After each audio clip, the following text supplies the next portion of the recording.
यह बात सत्य है कि पढ़ने से कुछ नहीं होता केवल,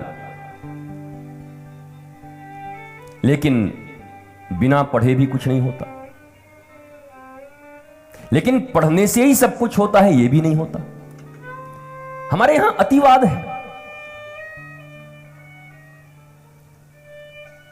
न पढ़ने वाले से पढ़ने वाले को अच्छा मान लिया, लेकिन पढ़ने वाले से भी उसको अच्छा मान लो जिसने पढ़कर अपने जीवन में उसे अपना लिया। पढ़ लिख करके भी बहुत सारे लोग ऐसा काम कर रहे हैं जो अनपढ़ भी नहीं कर रहे हैं। ये जितना भी गड़बड़ी है, ये आतंकवादी इत्यादि देख तो अनपढ़ हैं क्या? कंप्यूटर साइंस टेक्नोलॉजी के मास्टर हैं सब, पर दिशा सही नहीं रही, कॉम्पैशन नहीं रहा। आध्यात्म की सच्ची जानकारी नहीं रही। मतवाद का युद्ध हुआ,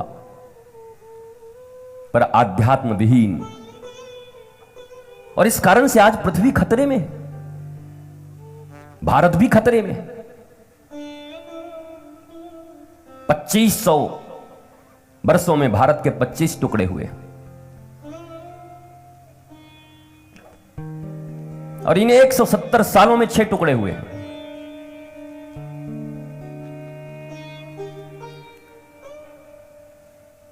हम किसी भी दल के हों, हम किसी भी संस्था के हों, भारतीय हैं। भारत हमारा देश है। ये विखंडित हो, ये टूटे, यहां अशांति हो,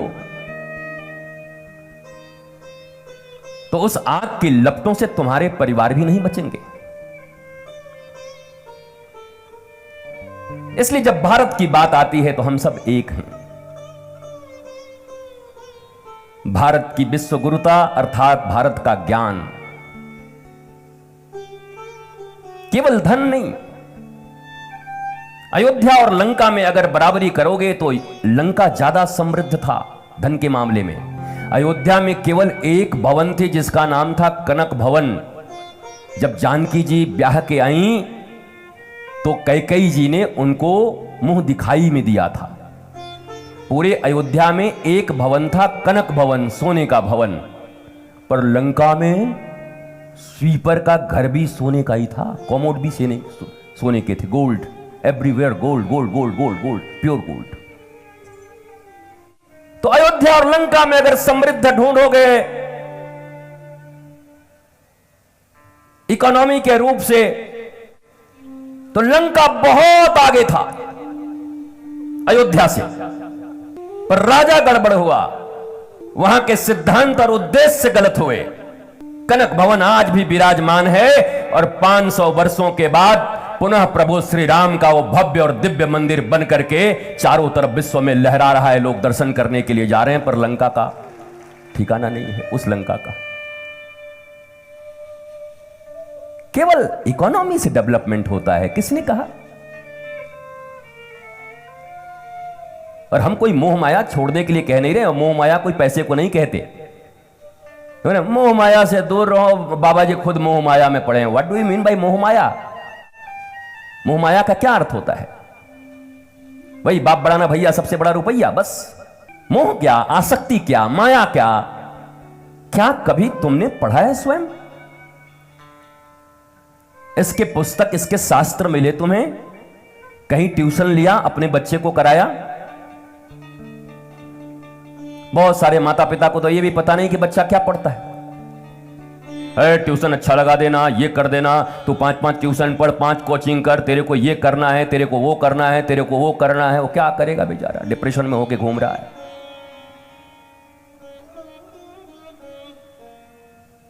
हमारी सैलरी उससे कम है, हमारा पैकेज उससे कम है। गरीबी और दरिद्रता में बड़ा अंतर होता है। गरीब तो सुदामा भी थे, दरिद्र नहीं थे। जो था वो पर्याप्त मानते थे। जो प्राप्त है वो पर्याप्त है, नहीं तो सर्वत्र दुख व्याप्त है। जो उनके पास था, बोला है गोविंद है, दाल रोटी चल रही है, सब ठीक है। जरा सोचो, एक मनुष्य का जीवन 4 आश्रमों में बांटा गया, ब्रह्मचर्य, गृहस्थ, वानप्रस्थ, संन्यस्त। अगर सनातन धर्म की बात करते हो, सनातन संस्कृति की बात करते हो, धर्म की जय कहते हो, तो इतना भी तो ज्ञान तुम्हें रखना पड़ेगा कि केवल जय जय ही करते रहोगे। आता कुछ नहीं, जय। काय बात का जय? कल ही मैंने बताया, जय उसी का होगा जो हनुमान होगा। जय हनुमान ज्ञान गुण सागर। जय उसी की होगी जिसने अपने अहंकार का त्याग किया होगा। हनुमान अपने मान का मर्दन किया होगा और ज्ञान से जुड़ा होगा। जय हनुमान ज्ञान, और उस ज्ञान के बल पे उसे गुण मिला होगा। एक एक वर्ड्स को जोड़ो हनुमान चालीसा का। हनुमान चालीसा सबसे छोटा ग्रंथ है, पर एक एक शब्द ही एटम बॉम्ब। एटम बहुत बड़ा होता है क्या? एटम अणु तो सबसे छोटा होता है, पर काम तो बहुत बड़ा होता है। तो ये हनुमान चालीसा एटम की तरह है, एटॉमिक एनर्जी, उससे भी बड़ा।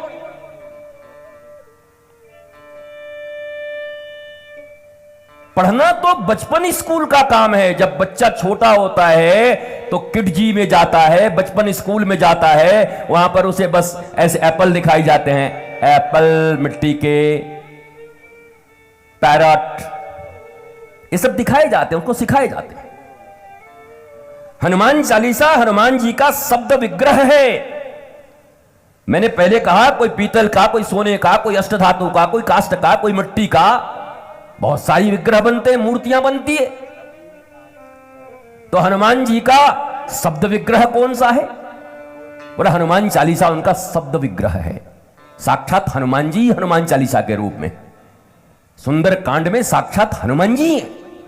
बस सुंदर कांड का पाठ करके भी घर में कुछ सुंदर ना हो रहा हो तो, सुंदर कांड का पाठ करके अगर घर में सुंदर ना हो रहा हो तो, सुंदर कांड में कमी है कि हम में कमी है? कहीं ना कहीं तो होगी। दोनों में से एक तो झूठा होगा। इतना ईमानदार तो बनो, झूठ मूठ का काहे इतना प्रचार कर रहे हो? अगर लगातार सुंदर कांड के पाठ से तुम्हारे जीवन में सुंदर कुछ हो ही नहीं रहा,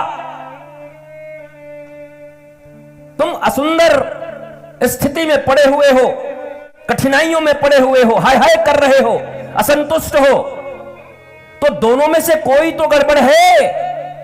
या तो सुंदर कांड बेकार है, या तो तुम्हारा यह भांड बेकार है। देह को भांड बोलते हैं, पर तुम मानते ही नहीं दोनों में से कुछ। मतलब हम में तो कोई गलती है नहीं। सुंदर कांड हनुमान जी का, उसमें कैसे गलती हो सकती? तो क्या हमारी गलती है? जब तुम दोनों में कोई गलती है ही नहीं और तुम सुंदर हो ही नहीं पा रहे हो, तो गलती कहां है? तर्क तो होना चाहिए। तर्क रहित आस्था टूट जाती है, तर्क रहित विश्वास मिट जाते हैं। सब अच्छा अच्छा हो रहा है तो गपागप, और एक बार टूटा नहीं, हमारा जिंदगी खराब हो गया। तर्कों के साथ जियो। विज्ञान क्या है? विज्ञान में यही है कि प्रमाणित करते हैं उन चीजों को, प्रूव कर दिया उसे, तो उसे विज्ञान कहते हैं। तो आध्यात्म भी तो विज्ञान है। आपने कभी भी प्रयास किया ही नहीं। 1,00,000 श्लोक हैं जिसमें 80,000 कर्मकांड के हैं, 16,000 उपासना के हैं और 4,000 ज्ञान के हैं। हनुमंत कथा सुन रहे हो तो थोड़ी गंभीर बात भी सुनने का हाजमा रखो और पचाने का। यह कथा मनोरंजन का साधन नहीं है।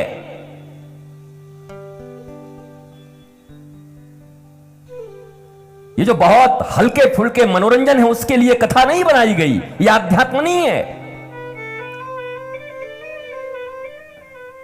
कोई सच्चा सदगुरु मिल जाए और उसके मुखाम भोज से कल कल कल्लोलवंतनी प्रवाहित होती हुई भागवत की या हनुमान चालीसा की भगवती धारा तुम्हें प्राप्त हो जाए तो तुम समझ लो तुम्हारा मनोरंजन नहीं होगा बल्कि मनोमंथन हो जाएगा और उस मनोमंथन से अमृत निकलेगा जिसे तुम पान करोगे।